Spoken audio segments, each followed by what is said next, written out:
the Baptist Constitution, and this Constitution has been around for at least 170 years. Right? This year we celebrated 172 years of assembly, right? So the Constitution is what governs the operation of the Jamaica Baptist Union. Anything that is not in this Constitution is not legal, technically. Of course, we will look at other things, but the Constitution is what is supposed to govern us. And over the years, in addition to the Constitution, you have other policies that have come along, and it helps to guide how the Union operates. Now, a few years ago, we have seen the decline in Baptist witness. Right here in the West, we are in a bad shape.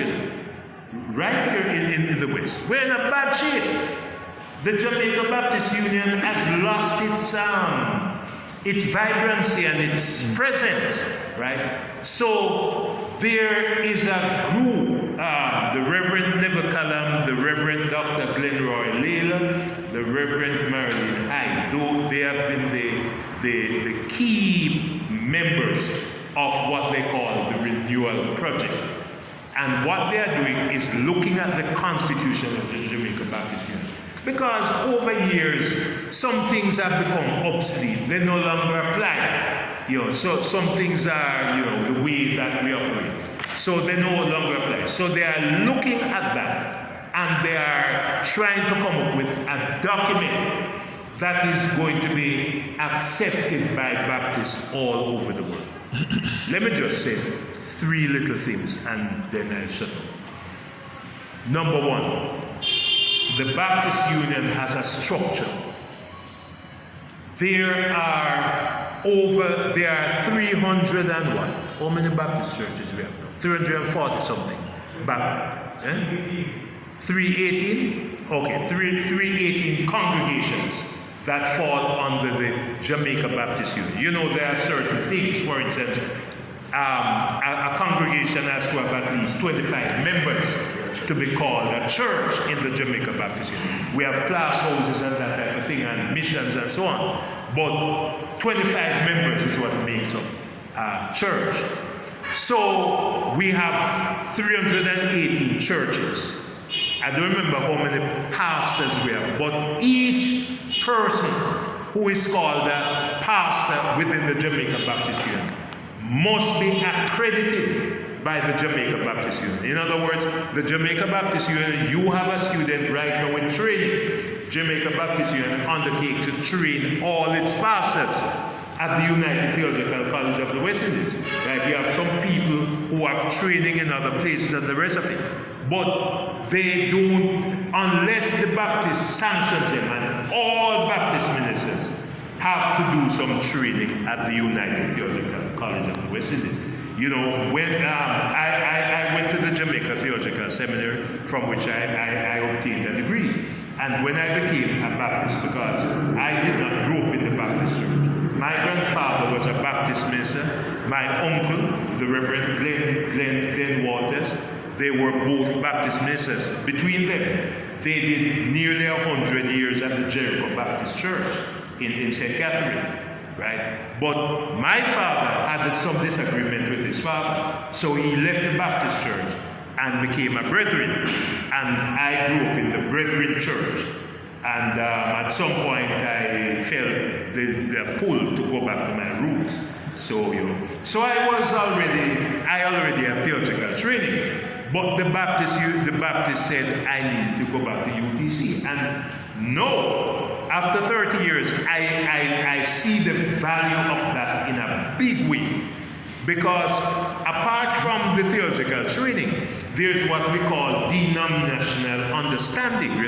And if you don't understand the Baptists, because there are some peculiar things about the Baptists, then you find out that all kind of things start to happen that is not helping the Baptist cause at all, right? I see some things, and sometimes I shake my head, and but life is like that. So the Baptist decides who makes a selection of pastors and the rest.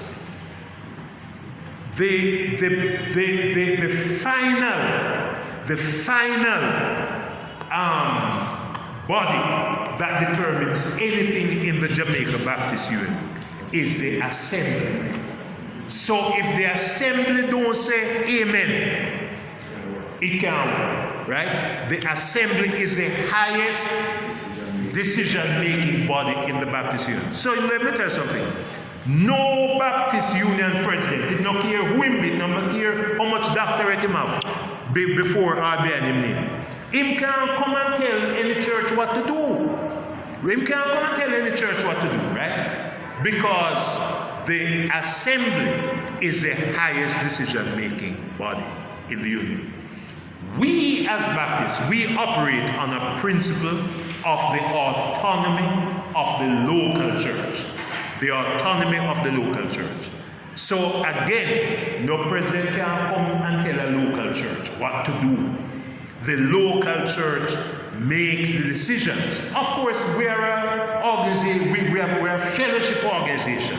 So because we have like-mindedness and we have similar interests and similar values, we believe in the Lordship of Jesus Christ. We believe in the authority of the Bible.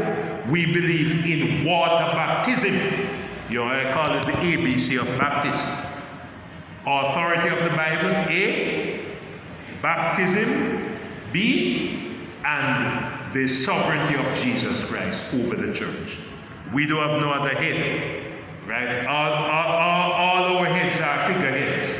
Jesus Christ is the head of the church. Right? So that's what makes us out as Baptists.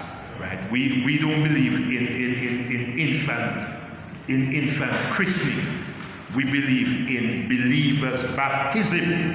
So when a person reaches a point where they can make a decision for to follow Christ, that's the person who is baptized, not the picnic just born, right? You know. So these are the things that has guided the Baptists for years. Now, the pastors that the Baptists send to the churches, they are sent by the union, right? The union in consultation send a pastor to the church, and each pastor is accountable to the church and to the union, right? Each pastor accountable to the church and to the union. And when the church calls the pastor, because that's how it works, each circuit, right? So you have the local church, and then you have the circuit. So a group of churches join together. That's how you get the circuit. And that is for financial, because one congregation may not be able to carry to support a pastor, but by joining together, then the collective resources of the church will be able to, or hopefully, sometimes it's able to sustain the pastor, right? Of course, it is said that there was once a congregation where the lady was praying, and she said, "Lord, keep the pastor humble, and we will keep him poor." and that seemed to be the modus operandi of most congregations. But that's for another discussion. So the pastor serves the circuit. But sometimes the circuit becomes too big. Sometimes the circuit has too many churches, like what is happening in Falmouth right now. Right, you have 5 churches, and as moderator, right. So far, I've tried to do the communion services in the church, as I'm sure your pastor would try to do. And I find that when I go to Granville on a second Sunday, I am rushing from Granville to get to Bounty Hall, right? I'm rushing because if you have 5 Sundays in the month, then you can go to 5 churches. But if you only have 4 Sundays in the month, then you know, say somebody will get licked, you know. Yeah. So, and the pastor becomes overworked and so on, you know, and it becomes an inefficient kind of arrangement. So the circuit, and then you have the parish associations. So through the circuit, you have the parish associations. And then from the Parish Association, you have the Executive Committee of the Jamaica Baptist Union. And then the Executive Committee of the Jamaica Baptist Union is answerable to the General Assembly. So each year the General Assembly meets and so on. So the renewal project is to look at the documents, the main documents of the Jamaica Baptist Union, and to see where there are weaknesses, where there are omissions, where there are things that need to be said and done better, and to create a new document. So right now it is in study, and hopefully at next year's assembly, that's in February 23, hopefully, the document will have reached a certain point. Because right now, the General Secretary and the committee, they are going around the island and they are meeting in smaller groups, and people are making their recommendations and they are studying it and they are looking at it, and they are trying to rewrite some things in the Constitution. I don't think you are going to see any earth-shattering changes in the Constitution. For instance, I don't think that you are going to see the president being called a bishop. You know, the Methodist Church recently changed theirs, so they now have their bishop. You know, but I don't think you're going to see that in the Jamaica Baptist Union.